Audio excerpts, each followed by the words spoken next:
Assalamualaikum warahmatullahi wabarakatuh. Sahabat Ibnu Khalid yang dirahmati Allah. Malam itu, istana Mesir berdiri megah. Pilar-pilar tinggi menjulang, cahaya obor menari di dinding-dinding emas, namun di dalamnya tersembunyi rahasia kelam.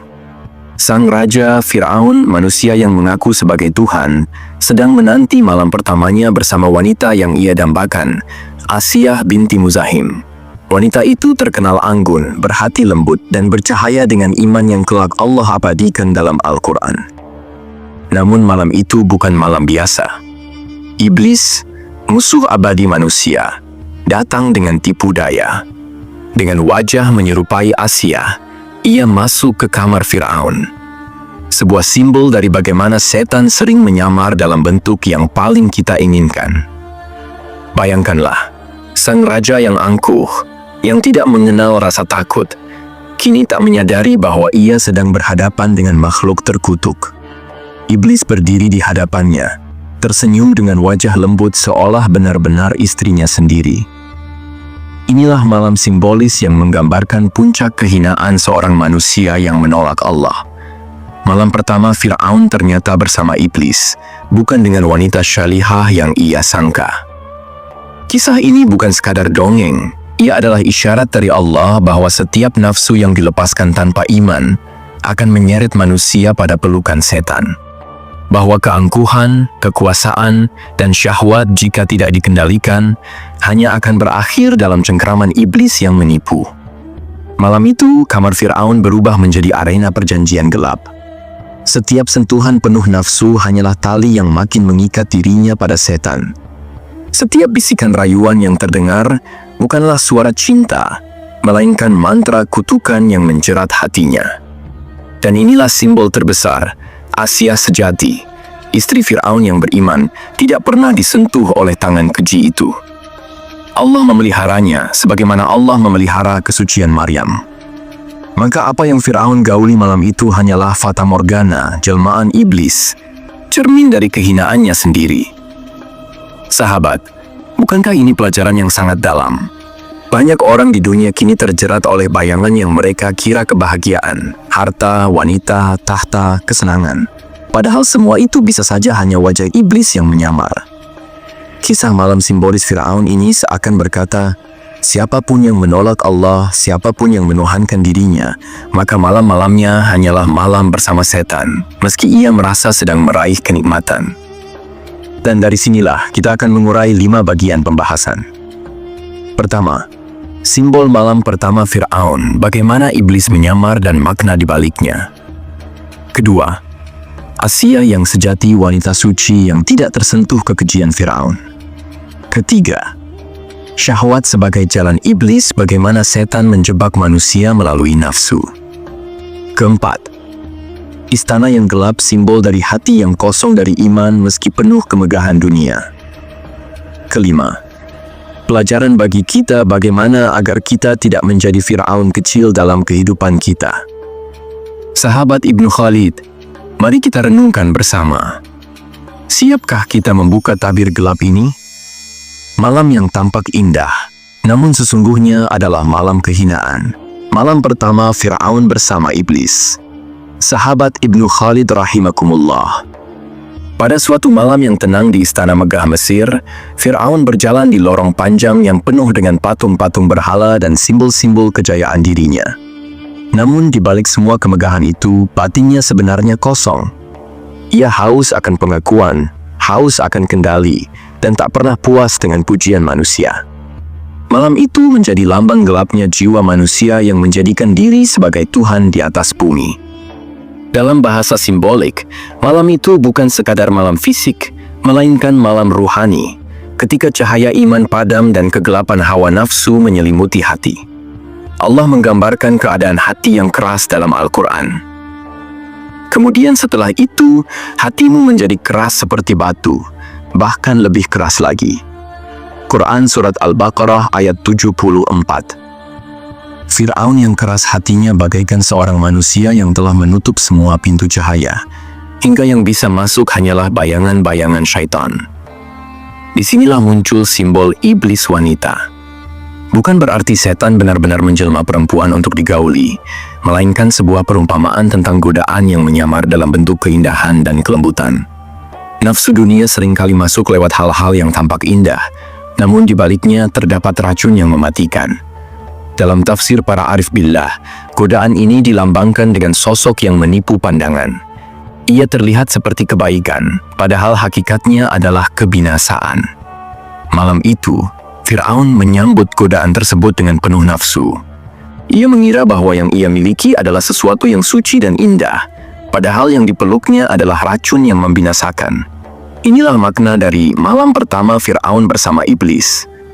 Pertemuan pertama antara kesombongan manusia dengan tipu daya setan yang dibungkus keindahan. Simbol ini mengingatkan kita bahwa dalam kehidupan sehari-hari, manusia pun sering berada di posisi Fir'aun. Kita terjebak mencintai sesuatu yang tampak indah di mata, namun hakikatnya membawa kita menjauh dari Allah. Ada yang jatuh dalam cinta dunia, ada yang mabuk dalam kekuasaan, ada pula yang terikat dengan syahwat tanpa kendali. Semua itu adalah perempuan jelmaan iblis yang mengikat manusia. Asiyah yang sejati, istri Fir'aun yang beriman, justru menjadi kebalikan dari simbol ini. Asiyah adalah lambang cahaya iman, sementara jelmaan iblis adalah lambang kegelapan nafsu.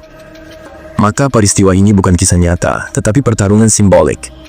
Manusia dihadapkan pada dua pilihan, menyatu dengan cahaya iman atau jatuh ke pelukan nafsu setan. Disinilah awal kehancuran Fir'aun dimulai, ketika ia memilih gauli nafsu ketimbang mendengar kebenaran. Malam itu adalah malam pertama kejatuhan rohani Fir'aun, yang kelak akan membawanya tenggelam di lautan. Saudaraku yang dimuliakan Allah, mari kita lanjutkan perjalanan simbolis ini. Setelah memahami kegelapan Fir'aun yang dikuasai iblis hawa nafsu pada bagian sebelumnya, kini kita beralih kepada sosok yang sama sekali berbeda. Asiyah binti Muzahim. Asiyah adalah istri Fir'aun. Dalam catatan sejarah Islam, ia termasuk 4 wanita terbaik penghuni surga, sejajar dengan Maryam binti Imran, Khadijah binti Khuwailid, dan Fatimah Az-Zahra. Mengapa bisa demikian? Karena Asiyah bukan sekadar wanita bangsawan, bukan pula sekadar permaisuri yang hidup dalam istana megah, tetapi ia adalah lentera iman di tengah kegelapan istana Fir'aun. Bayangkan keadaan istana Fir'aun. Tembok tinggi, patung-patung berlapis emas, aula penuh permadani mewah. Namun di balik itu semua tersimpan suara-suara kesombongan dan pekik kezaliman. Fir'aun mengaku sebagai Tuhan bagi rakyat Mesir, memaksa mereka menyembah selain Allah, menindas kaum Bani Israel, bahkan tega membantai bayi laki-laki yang baru lahir demi mempertahankan kekuasaan. Namun di dalam istana itu, Allah menumbuhkan benih iman yang kokoh di dada Asiyah. Dialah wanita yang tetap berpegang pada tauhid meski setiap hari mendengar suaminya berteriak, "Ana rabbukumul a'la antumni, akulah Tuhanmu yang paling tinggi." Asiyah hidup berdampingan dengan Fir'aun, tetapi hatinya jauh darinya. Ia tidak terikat oleh dunia, tahta maupun kemewahan. Ia lebih memilih Allah sebagai tempat bersandar, meski harus membayar harga yang sangat mahal. Penderitaan, siksaan, bahkan ancaman nyawa. Dalam Al-Quran, Allah mengabadikan doa agungnya dalam surah At-Tahrim ayat 11. Ya Rabbku, bangunkanlah untukku sebuah rumah di sisimu di surga, dan selamatkanlah aku dari Fir'aun dan perbuatannya, serta selamatkanlah aku dari kaum yang zalim. Doa ini menunjukkan kerinduan Asiyah akan tempat yang suci, jauh dari kegelapan istana Fir'aun. Ia memohon rumah di sisi Allah, bukan istana emas yang penuh dengan tirani. Simbolisme ini sangat dalam. Asiyah adalah cahaya hati yang tidak bisa dipadamkan oleh kegelapan nafsu. Asiyah adalah fitrah manusia yang tetap murni walau tubuh hidup di tengah lumpur dunia. Asiyah adalah perlawanan sunyi melawan keangkuhan kekuasaan. Ketika Fir'aun memilih untuk menyerahkan dirinya kepada iblis hawa nafsu, Asiyah justru menyerahkan jiwanya kepada Allah. Dua jalan yang sama sekali berlawanan, namun keduanya hidup di bawah satu atap istana. Saudaraku, inilah pelajaran besar. Tidak ada alasan bagi kita untuk menyerah pada lingkungan buruk. Jika Asiyah, seorang wanita yang tinggal bersama raja paling zalim sepanjang sejarah, masih bisa menjaga imannya, maka kita pun mampu menjaga hati kita meski dunia di sekitar penuh godaan. Disinilah kita melihat betapa kontrasnya simbol. Fir'aun yang tidur bersama iblis hawa nafsu, sementara Asiyah bersujud bersama malaikat dalam doa-doanya. Pertanyaan untuk kita, apakah kita ingin menjadi seperti Fir'aun yang diperbudak nafsu, atau seperti Asiyah yang merdeka dengan iman? Sahabat Ibnu Khalid yang dirahmati Allah, malam itu menjadi saksi bagaimana seorang manusia yang telah tertipu oleh kuasa dunia justru terperangkap dalam jebakan dirinya sendiri. Fir'aun masuk ke dalam kamar penuh gemerlap, lampu-lampu minyak menyala, wangi dupa memenuhi udara. Di sana, ia melihat sosok yang disangkanya Asiyah. Wajahnya lembut, parasnya memukau, seakan mengundang rasa cinta. Namun, sebenarnya itu hanyalah bayangan iblis, simbol dari nafsu dunia yang menyamar sebagai kebenaran. Sang raja lalim itu duduk di sampingnya. Ia berbicara dengan penuh kelembutan palsu, merayu dengan kata-kata yang manis namun beracun. Setiap kalimatnya bukanlah ucapan seorang istri salehah, melainkan bisikan yang memperkuat kesombongan Fir'aun. Engkaulah raja segala raja, tak ada yang bisa menandingi kuasamu. Semua tunduk padamu, bahkan Tuhan yang dikatakan Musa itu hanyalah ilusi. Fir'aun, yang semestinya bisa melihat perbedaan antara cinta sejati dan tipuan nafsu, justru mabuk dengan rayuan itu. Inilah simbol bagaimana manusia yang hatinya kosong dari iman akan mudah diperdaya. Ia merasakan kehangatan, tapi bukan ketulusan. Ia mendengar kelembutan, tapi bukan kebenaran. Disitulah letak tipu daya iblis. Ia tidak selalu datang dengan wajah menyeramkan, melainkan seringkali hadir dalam bentuk yang paling memikat, yang paling menenangkan, seakan-akan memberikan kebahagiaan. Padahal di balik itu ada kehancuran. Malam pun semakin larut. Fir'aun menganggap dirinya sedang mendapatkan cinta seorang istri, padahal yang ia dekap hanyalah fata morgana. Asiyah sejati yang beriman kepada Allah, yang hatinya penuh cahaya, sedang jauh di dalam doa, menangis kepada Allah agar dilindungi dari kejahatan suaminya.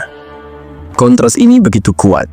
Satu sisi ada Fir'aun yang larut dalam pelukan ilusi, di sisi lain ada Asiyah yang larut dalam sujud dan doa.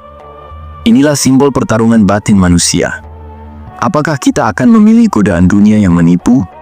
Ataukah kita akan tetap teguh pada cahaya iman meskipun harus sendirian? Di malam penuh ilusi itu, Fir'aun mengira ia menang. Karena mampu menaklukkan, karena merasa dicintai, karena dikelilingi gemerlap dunia.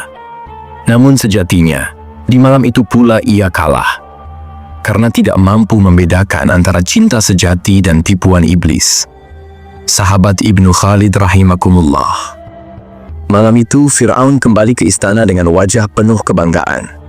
Di hadapan rakyat Mesir, ia tampil bak dewa hidup, penguasa langit dan bumi. Namun di balik gemerlap tahtanya, di kamarnya sendiri, ia menyimpan ketakutan yang tak pernah diceritakan. Ketika malam semakin larut, ia merasa ada kehadiran aneh. Di atas ranjang yang biasanya dihuni Asiyah, istri yang lembut, penuh iman, dan bercahaya, tiba-tiba ia mendapati sosok yang mirip, namun berbeda.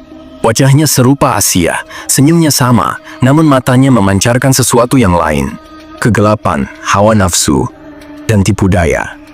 Itulah malam simbolis di mana Fir'aun seakan bertemu dengan iblis yang menyamar. Malam pertama bukan sekadar peristiwa jasmani, melainkan peristiwa batin. Pernikahan batil antara kesombongan manusia dengan godaan setan.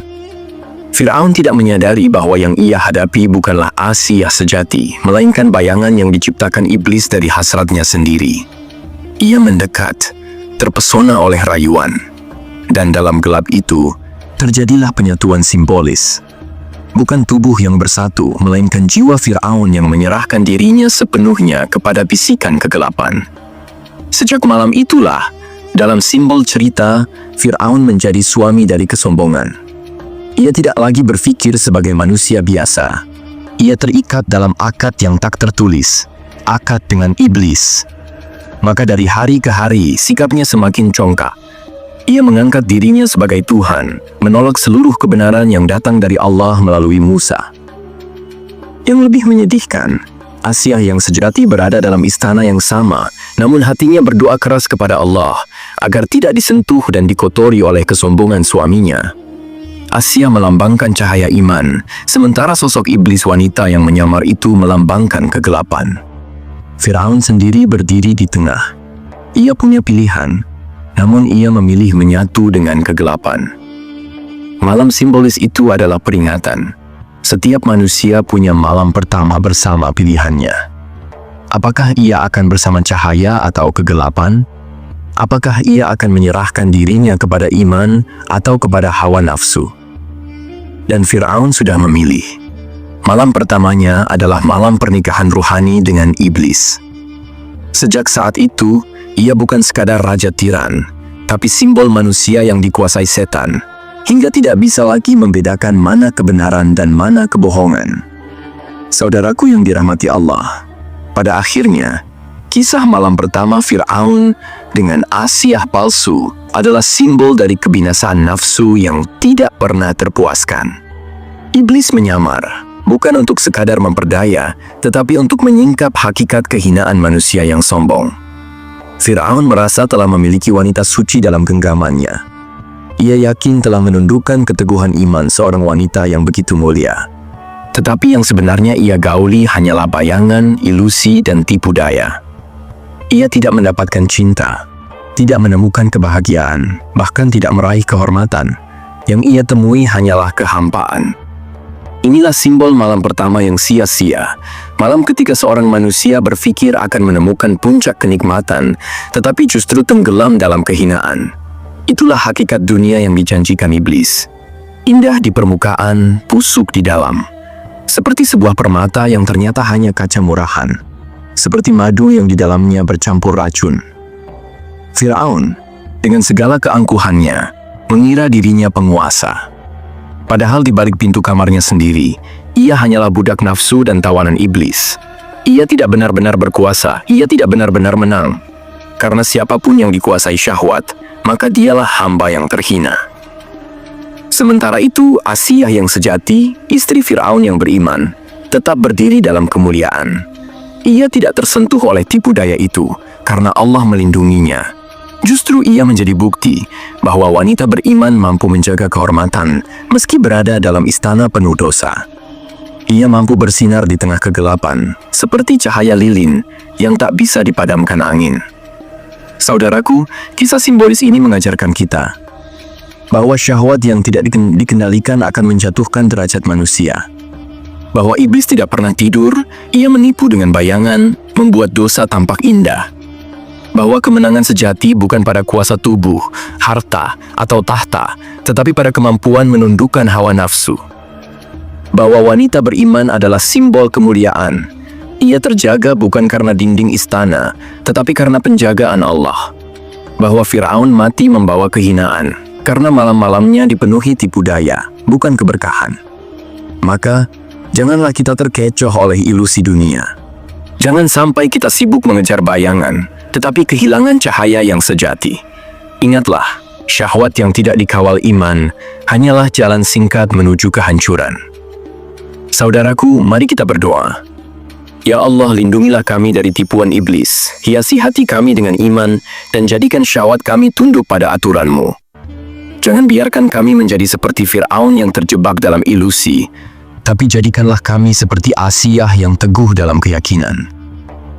Inilah akhir kisah simbolis, malam pertama Firaun dengan iblis. Sebuah peringatan bahwa tidak semua yang indah adalah kebenaran. Tidak semua yang tampak nyata adalah hakiki, dan tidak semua yang memikat hati membawa kebahagiaan. Saudaraku, jika kisah ini memberi pelajaran, jangan lupa untuk like, share, dan subscribe channel ini. Semoga yang subscribe, Allah jadikan kita hamba yang dijaga dari tipu daya nafsu dan setan, serta dikaruniai husnul khatimah. Amin ya rabbal alamin.